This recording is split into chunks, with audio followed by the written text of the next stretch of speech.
Welcome to the daily English news program on Azərbaycan Television with the most important events of the day. I'm your host, İlham. According to the press service of the President of the Republic of Azerbaijan, on June 23rd, President of the Republic of Azerbaijan, İlham, made a phone call to President of the Russian Federation, Vladimir Putin. During the phone conversation, practical aspects of the implementation of the statements signed by Russian, Azerbaijani and Armenian leaders dated November 10, 2020 and January 11, 2021 were assessed. Special attention was paid to the intensification of the work in the trilateral format to restore economic ties and transport communications in the South Caucasus. During the discussion of the current issues of the bilateral agenda, President of the Republic of Azerbaijan, İlham, and President of the Russian Federation, Vladimir Putin, mutually reaffirmed their determination to further strengthen the Azerbaijan-Russia strategic partnership. The heads of state agreed to continue contacts at various levels. President İlham received Minister of Economy of the United Arab Emirates, Abdullah bin Tawq Al-Marri. United Arab Emirates Minister of Economy Abdullah bin Tawq Al-Marri conveyed greetings of President of the United Arab Emirates Khalifa bin Zayed Al Nahyan, Vice President and Prime Minister of the United Arab Emirates, ruler of Dubai Mohammed bin Rashid Al Maktoum, and Crown Prince of Abu Dhabi Mohammed bin Zayed Al Nahyan to the head of state. President İlham thanked for the greetings and asked the minister to extend his greetings to the President of the United Arab Emirates, Vice President and Prime Minister of the United Arab Emirates, ruler of Dubai and Crown Prince of Abu Dhabi. Abdullah bin Tawq Al-Marri said he was glad to pay his first official visit to Azerbaijan since he took office in July last year. The sides pointed out the high-level and successful development of political relations between Azerbaijan and the United Arab Emirates and hailed the two countries' support for each other both within the international institutions and at the bilateral level. Touching upon the economic relations, the sides noted successful cooperation in this field, adding that exports from Azerbaijan to the United Arab Emirates have increased. They also stressed the importance of implementing work to define new investment opportunities, increase trade and expand business ties in the spirit of the partnership relations between the two countries in the years to come.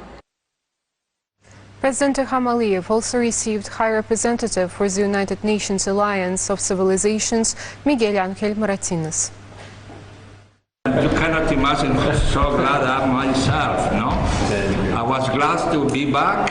I was extremely glad to have opportunity yesterday to see, you know, one of your great achievements, you know, and I think I had a very moving day. Yeah, you saw it. I saw it, but I was telling them, my friend, the minister, and I said in my statement, the final statement I've done, I have a sense of mixed feelings, you know. The first is to see what I have never seen in my political and professional life, how there is nothing, has been a total destruction. So you become sad how in the 21st century you could witness such a...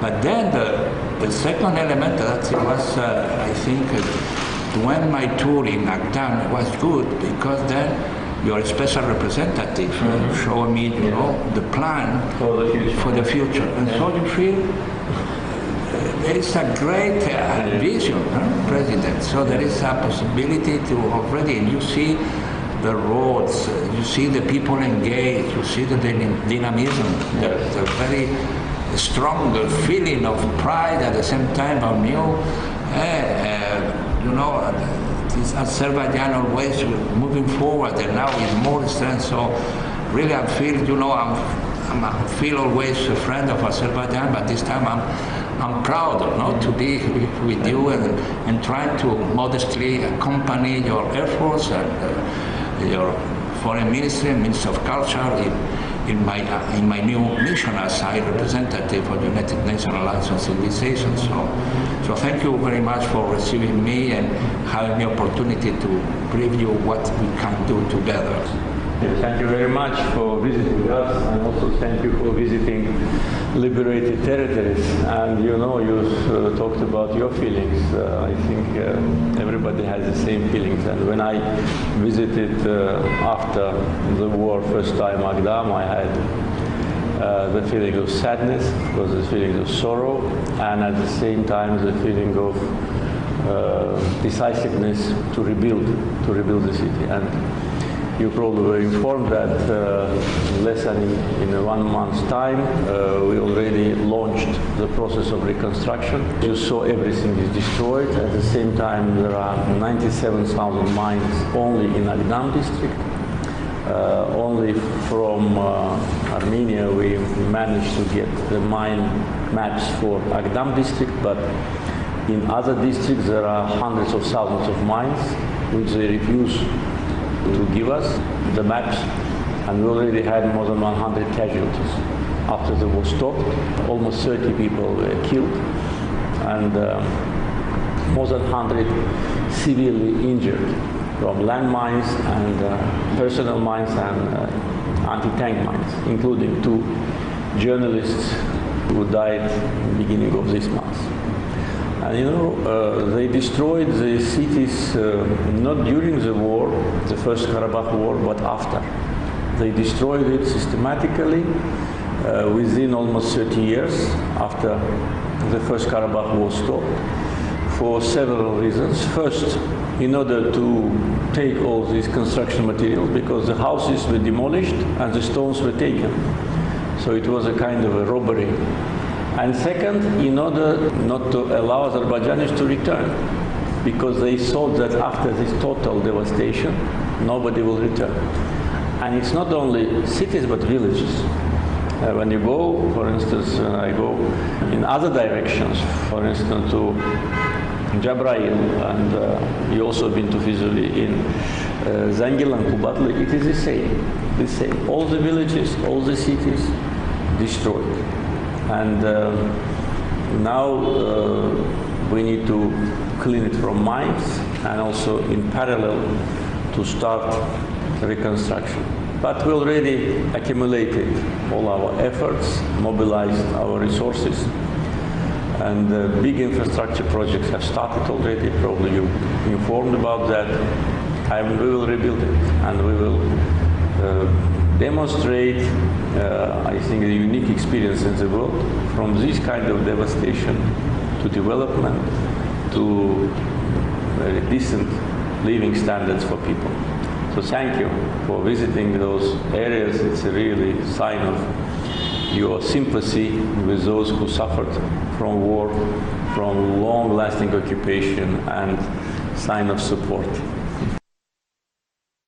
On June 23rd, a telephone conversation took place between Minister of Foreign Affairs of Azerbaijan, Ceyhun Bayramov, and Minister of Foreign Affairs of Russia, Sergei Lavrov.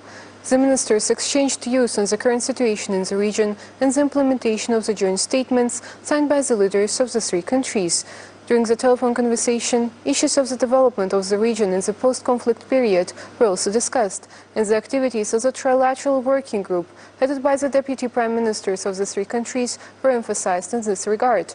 The sides also discussed other issues of mutual interest. A group of members of the Parliamentary Assembly of the Council of Europe issued a statement in which they demanded to provide a map of the mines planted by Armenia during the occupation of the liberated territories of Azerbaijan. The statement provides detailed information on the realities of the post-conflict period.